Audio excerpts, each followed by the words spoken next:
In this episode of Sailing Poor Richard, we review how to repair fiberglass boat damage.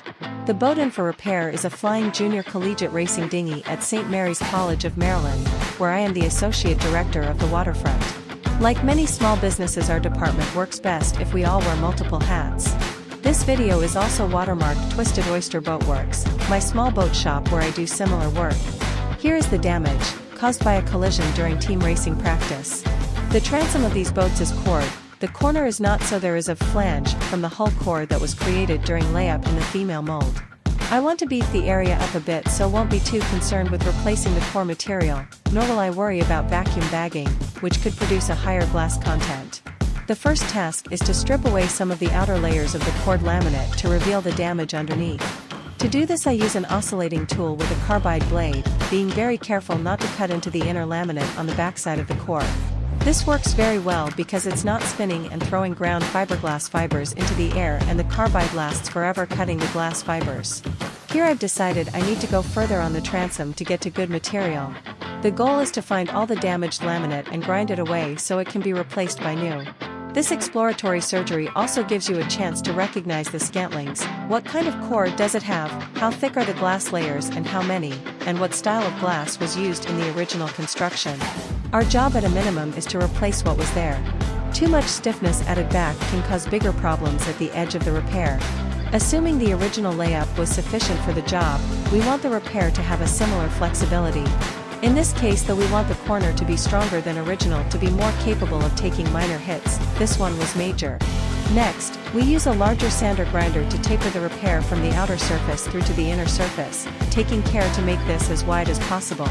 This is important because we are creating a secondary bond. The original layup is fully cured, so what we add has to have a strong adhesive bond. To be sure that is adequate, we taper it over a larger area. Now it's time to perform the layup. For this, we choose a boatyard resin that does not contain wax. Typical hardware store polyester resins contain wax, intended to float to the surface and prevent exposure to oxygen from the air. The oxygen inhibits the curing of polyester resins. By using boatyard resin, the surface stays tacky, so the next layer can be closer to a primary chemical bond. I have pre-cut fiberglass mat the size of the repair, some will get ground away later. After grinding the first layer, a second layer was applied since we are replacing the core material with solid glass in this case. Once cured, the second layer is ground so that its outer surface is no higher than the inner surface of the final gel coat layer. I'm usually a bit conservative with this to allow space for the fairing compounds. Next comes the fairing step. Here I am using 2 fairing compounds, purchased from Fiberglass.com. The first has fine glass fibers in the mix, so is still somewhat structural. This is followed up by a finer lightweight filler that will give us the final smooth surface for spraying on the gel coat. You must sand and fill, sand and fill, sand and fill until the surface is completely fair. Next comes the gel coat. In this case, it's an easy white gel coat, available from nearly any good marine chandler. Also in this case, I will use a small touch-up spray gun. The initial fiberglass layups are catalyzed with a 1.5% to 2% MEKP catalyst. The gel coat may be slightly higher but no more than 3%. This gel coat spraying is followed up by a layer of polyvinyl alcohol to allow a full cure to the surface. I usually keep a Proval sprayer bottle in the shop already filled with PVA for this purpose. Spray it on 10 to 15 minutes after spraying to allow the wet gel coat to begin to cure. After waiting overnight, the sanding process begins.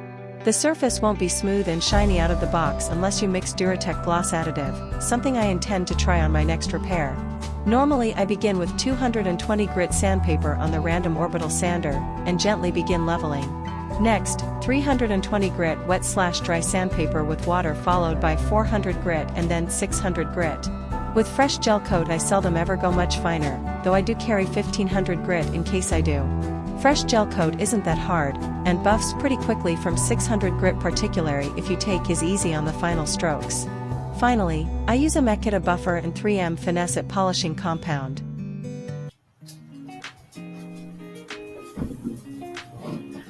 We hope you enjoyed this episode of Sailing Poor Richard. We sure enjoyed putting it together. It often hits me that no one really sees the behind-the-scenes stuff. And so I do these repairs all the time. And they're just a necessary part of boat ownership, really. but especially when you have fleets and fleets of boats at the college.